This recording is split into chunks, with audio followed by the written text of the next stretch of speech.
हमारे व्यस्त जीवन में ईश्वर की आवाज़। नई अंगूरी को नई मशकों में ही भरना चाहिए। इसका अर्थ है ईसा की शिक्षा पवित्र आत्मा की प्रज्ञा है, जो स्वर्ग की शिक्षा है, जो फरीसियों और शास्त्रियों की पुरानी शिक्षा से बिल्कुल भिन्न है। वह नई अंगूरी की तरह तेज है। 22वां सामान्य सप्ताह 3 सितंबर 2021 शुक्रवार। पहला पाठ कोलोसियों के नाम संत पौलुस का पत्र अध्याय 1 पद संख्याएं 15 से 20 और संत लूकस का सुसमाचार अध्याय 5 पद संख्याएं 33 से 39 तक। उपदेशक ग्रंथ संसार की गति व संसार की असारता के विषय में कहता है, पृथ्वी पर हर बात का अपना वक्त है और हर काम का अपना समय होता है। रोने का समय और हंसने का समय, विलाप करने का समय और नाचने का समय। हमारे जीवन को नज़दीक से देखकर हम जो नज़रिया बनाते हैं, हमारा जीवन का रहस्य उसी में प्रकट होता है। जैसे अलग अलग लोग अलग अलग समुदाय में जीवन को अलग अलग ढंग से देखते हैं और उसी के अनुसार अपने जीवन को गति और दिशा देते हैं। जैसे फरीसी और उनके शिष्य, यूहन्ना बपतिस्ता और उनके शिष्य। प्रभु ईसा के शिष्यों में आनंद और उल्लास का सदा माहौल रहा। वे अत्यंत खुश थे। नाचने, गाने, उल्लसित होने, खाने पीने और खुशी मनाने का माहौल था, क्योंकि प्रभु यीशु संसार के मुक्तिदाता थे। जो नबियों द्वारा भविष्यवाणी की गई थी, वे उसके पूरक थे। प्रभु यीशु उनके बीच आ चुके थे और समय पूरा हो चुका था। ईसायास नबी ने प्रभु यीशु के आने को विवाहोत्सव के समय से तुलना किया था। यूहन्ना के शिष्य और फरीसियों के शिष्य इस समय को पहचान नहीं पाए थे और वे प्रार्थना में और उपवास में लगे हुए थे। वे ईसा को देख रहे थे, लेकिन प्रभु और मुक्तिदाता स्वीकार नहीं कर पाए थे।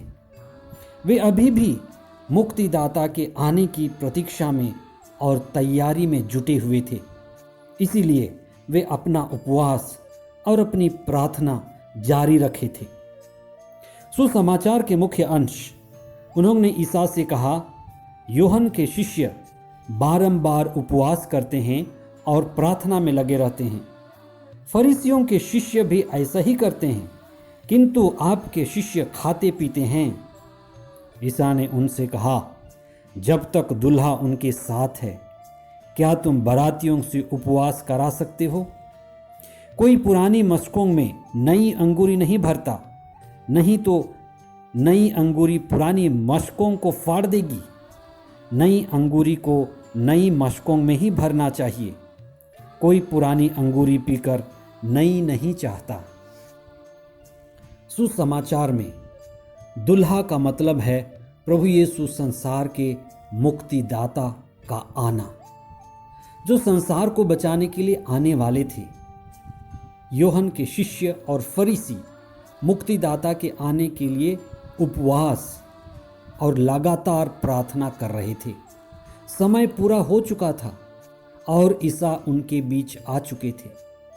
लेकिन क्या बात थी कि फरीसी और विशेष करके यूहन्ना के शिष्य भी इस बात को नहीं पहचान पाए थे कि ईसा उनके ही बीच हैं। जरूर प्रार्थना में पवित्र आत्मा की कमी थी। उनका उपवास मात्र दिखावा और पाखंड था। वे ईश्वर की कृपा और प्रज्ञा से दूर थे। उन्हें पवित्र आत्मा की आध्यात्मिक दृष्टिकोण प्राप्त नहीं थी। वे अपने पुराने स्वभाव, पुरानी रीति रिवाज और पुराने घिसे पीटे परंपरा में ही व्यस्त रह रहे थे। वे बदलाव के लिए, परिवर्तन के लिए और आत्मा की नई क्रांति के लिए तैयार नहीं थे, क्योंकि प्रभु यीशु की शिक्षा उनके पास थी। चिन्ह और चमत्कार दिखाए जा रहे थे। नई अंगूरी नई मशकों में भरने का अर्थ है ईसा की शिक्षा पवित्र आत्मा की प्रज्ञा है, जो स्वर्ग की शिक्षा है, जो फरीसियों द्वारा पुरानी शिक्षा से बिल्कुल भिन्न है। वह नई अंगूरी की तरह तेज और प्रभावशाली है। ईसा की शिक्षा को ग्रहण करने और आत्मसात करने के लिए ईसा की तरह ही मनोभाव और विनम्रता की जरूरत है। नई मशकों की अंगूरी ईसा की नई आज्ञा है, उनकी शिक्षा है जो क्रांतिकारी है, पुराने मशकों को फाड़ देगी। पड़ोसी से प्रेम, पड़ोसी से ही प्रेम नहीं लेकिन शत्रुओं से भी प्रेम।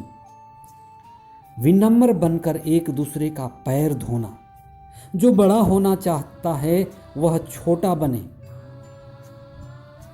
कोई एक गाल पर थप्पड़ मारे तो दूसरा भी उसकी ओर कर देना। जिसे ईश्वर ने जोड़ा है मनुष्य उसे अलग ना करे। ये सभी शिक्षाएं और बहुत कुछ नई अंगूरी का ही हिस्सा है, जो पुरानी शिक्षा से बिल्कुल भिन्न है, प्रभावशाली और क्रांतिकारी है। संत पौलुस ईसा को पवित्र तत्व का एक अभिन्न अंग मानते हैं कि सारी सृष्टि उन्हीं के द्वारा सृष्टि हुई है। वे सृष्टि में पहलौठे हैं। ईश्वर ने उन्हीं के द्वारा, उन्हीं के क्रूस बलिदान के द्वारा संसार को मेल मिलाप कराया है। अतः वे सारी सृष्टि के केंद्र हैं। आइए हम विशेष प्रार्थना करें। हे प्रभु ईश्वर, हमें तेरी प्रज्ञा और पवित्र आत्मा प्रदान कर कि हम सब चीज़ों में और सभी घटनाओं में आपको देख सकें। प्रभु यीशु की शिक्षा हमारे जीवन में नई व सच्ची क्रांति लाए, हमारे विश्वास को बढ़ाए और हम प्रभु में संयुक्त होकर ईश्वर के प्रेम और क्रांतिकारी मसीही जीवन का अनुभव करें। ये प्रार्थना हम करते हैं हमारे प्रभु ख्रिस्त के द्वारा। आमीन।